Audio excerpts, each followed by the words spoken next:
गोजोन हामलायनायजों लोगोसे नोंथांमोनखौ गोदान खौराङाव बरायबाय। अन्नानै नोंथांमोना बे रादाबखौ जोबजासे नायलां। लोगोसे भिडिअखौ लाइक, कमेन्ट, शेयार आरो चेनेलाव गोदानै फैदोंब्ला साबस्क्राइब खालामनो गुरैयै खावलायबाय। दानिया भिडिअ लोगोफोर रादाबखौ मिथिलांनि।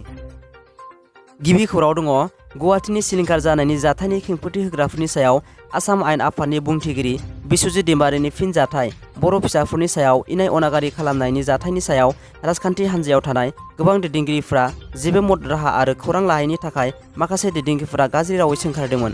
बे जाथायनि सायाव खौरांगिरिफोरनि सिगाङाव बिथाङा बै खौरां लाहैग्रा आरो खेंफोरथि होग्राफोरा जेबो खामानियाव गैया, बिथांमोना खौराङावल' बुंनो हायो आरो रायजोखौ जेबो अनसुंथाइ, मदद आरो राहा खालामनानै होनो हाया होननानै आसाम आयेन आफादनि बुंथिगिरि बिस्वजित दैमारिया गोख्रोङै बुंथियो। दानिया फैदों मोनसे खौराङाव।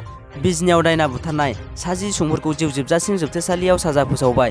आयेन बेरेखा दायनानि सन्देह खालामना 3 सुबुंफोरखौ खास्रि बिस्रि बुथारनाय 60 सुबुंफोरखौ जिउ जोबजासिम जोबथेसालियाव साजा फोसावबाय। चिरां जिल्लानि महकुमानि सिङाव थानाय बान्दोगुरि गामिनि नखरनि 3 सुबुंफोर गांगुली बसुमतारी, पानेराम बसुमतारी आरो मानेराम बसुमतारीखौ हरनि समाव 12 सुबुंफोरा लोगो नांनानै 3 सुबुंखौ खास्रि बिस्रि बुथारदोंमोन।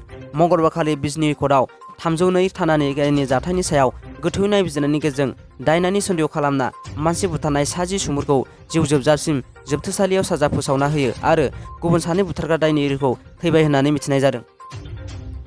मैया दुलाराय आसाम फरायसा आफाद आसुआ एसएसएलसि मेट्रिक आनजादनि फिथाइ फोसावनायनि सायाव सेबाजों सावरायलायो। गुवाहाटी बामुनि माइदामनि सेबानि मावखुलियाव सावरायलायो। बे सावरायलायनायाव आसुआ एसएसएलसिनि फिथाइखौ थाबैनो फोसावनो दाबि दैखाङो। आसुआ एसएसएलसिनि फिथाइखौ 5 जुननि सिगाङावनो फोसावनो दाबि दैखाङो। बेराफारसेथिं सेबाया आसुनि बे दाबिखौ मानिनानै 5 जुननि सिगाङावनो थिबेन होनो थिरांथा लायो। बेजों लोगोसे आसुआ एएसएसइसि नेहाथारिखौ लोगो हमनानै सावरायलायो।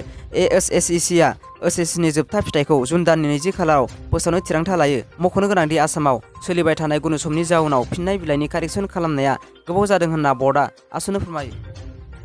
क'क्राझार जिल्लानि सालाकाथि पुलिस आउटपस्टनि सिङाव थानाय दलमारा ओनसोलाव सासे 16 बोसोर बैसोनि उन्दै हिन्जावसाखौ समबारनि बेलासि 7 रिंगायाव दखाननिफ्राय न' फारसे गिदिंहोना थांनाय समाव 3 सुबुंफोरा जिनाहारि खालामनाय जाथायाव लोब्बा थानाय दायनिगिरिखौ पुलिसआ खाबाय। बे खाजानाय दुथांफोरनि मुङा फारियै सेनाजुदी आली, मुस्ताफा आली आरो आफरीन इस्लाम होनना पुलिसनि सुलुङाव फोरमायदों।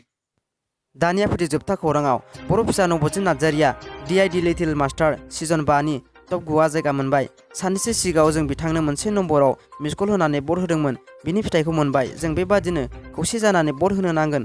फैगौ सप्तायावबो मैया मोननाय फिथाइयाथ' सप्तासेनिल'सोमोन। दायो टप 8 आव जायगा मोनहोनो नांगोन। आबुङै देरहानो थाखाय आरो गोलाव लामा थाबावनांगोन। भटखौ मोननायखौ सासे सासे बाहेर खालामलांबाय थागोन। बेखायनो जों भटखौ जेसेबां हायो होबाय थानो नांगोन। भटआ आगोलनि बादिनो सनिबारनिफ्राय समबारनि गेजेराव एखे नम्बरावनो। मख'जाथावदि नबजितखौ लायोब्ला आसामनि गासै 3 मासिगिरिफोरा बे टपआव जायगा मोननो हादों। दासिमनि भिडिअ बेखिनियासै। भिडिअखौ नायना मोजां मोनदोंबा लाइक आरो साबस्क्राइब खालाम, मानोना आं गोदान भिडिअ लाबोबाय थानो नाजागोन।